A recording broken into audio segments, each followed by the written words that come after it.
สวัสดีทุกคนทุกท่านมาพบกันอีกแล้วเนาะกับวันใส่แช่เนาะมื้อนี้ก็จะมาตอบคำถามพอดีมีน้องๆคนนึงได้ถามมาว่า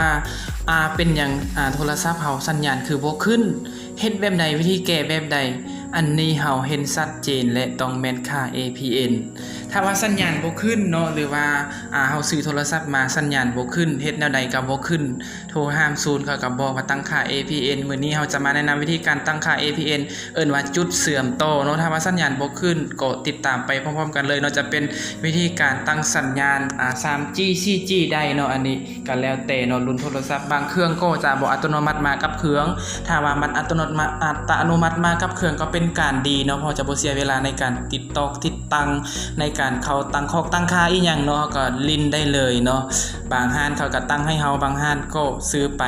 ตื่นเต้นหลายจากการซื้อโทรศัพท์น้อยใหม่มาบ่มีสัญญาณโคตรเจ็บหัวเลยติดตามไปพร้อมๆกันเนาะเข้าไปบอนตั้งค่าแต่ว่าเฮาเข้าไปดนแล้วเนาะเขาไปตั้งค่าปึ๊บเนาะเลื่อนสังเกตเห็นเนาะอยู่เมนูค่ะว่าการคุณและเครือข่ายโทรศัพท์เนาะก็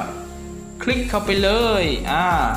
แล้วมันจะมีเมนูเครือข่ายข้อมูลเนาะให้ตอนนี้บางท่านอาจจะปิดเนาะว่าอันนี้เป็นการปิดสัญญาณเนาะกับเปิดมันปุ๊บเราจะสังเกตเห็นเนาะมีSIM ข้อมูลหนึ่งแล้วก็หมายเลขโทรศัพท์ข้อความก็ว่ากันไปเนาะที่นี่เป้าหมายที่เราจะสังเกตที่เราจะเปลี่ยนก็คือค่า APN เนาะค่า APN ก็คลิกเข้าไปเลยเนาะแล้วมันจะบ่มีหยังแม่นบ่มันจะมีเซ็กค่าเริ่มต้นแล้วก็ APN ใหม่เนาะเป้าหมายของเราก็คือเข้าไปบน APN ใหม่เลยคลิกเข้าปุ๊บอันนี้ก็ให้เราพิมพ์ชื่อเนาะพิมพ์ชื่อเราจะพิมพ์แบบใดก็ได้เนาะตัวอย่างเราใส่ของหลัก5เนาะว่าลาวโทรคมหรือว่า Unitel ก็แล้วแต่ถ้าเราใส่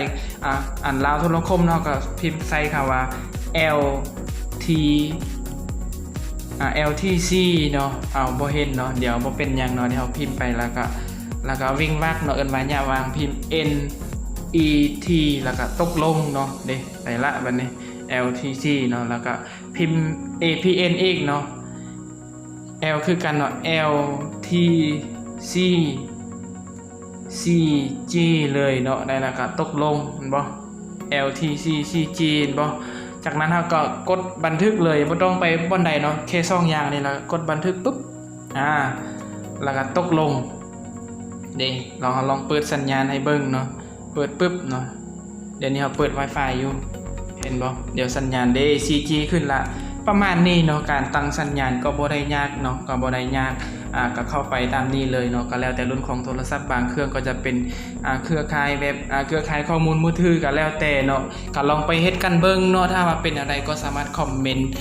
ทิ้งข้อความไว้ทางมุมของวิดีโอได้เนาะสำหรับวิดีโอนี้ก็ขอจบเพียงเท่านี้เนาะอยากรับข้อมูลดีๆจากเฮาก็กดติดตามกดแจ้งเตือนเฮาจะมีคลิปดีๆลงแบบนี้ให้ทุกคนตลอดเนาะก็ขออภัยคนที่รู้จักกันแล้วเนาะก็คงจะบ่เบื่อหน้ากันเนาะบ่เบื่อเสียงกันเนาะก็ติดตามให้กำลังใจกัน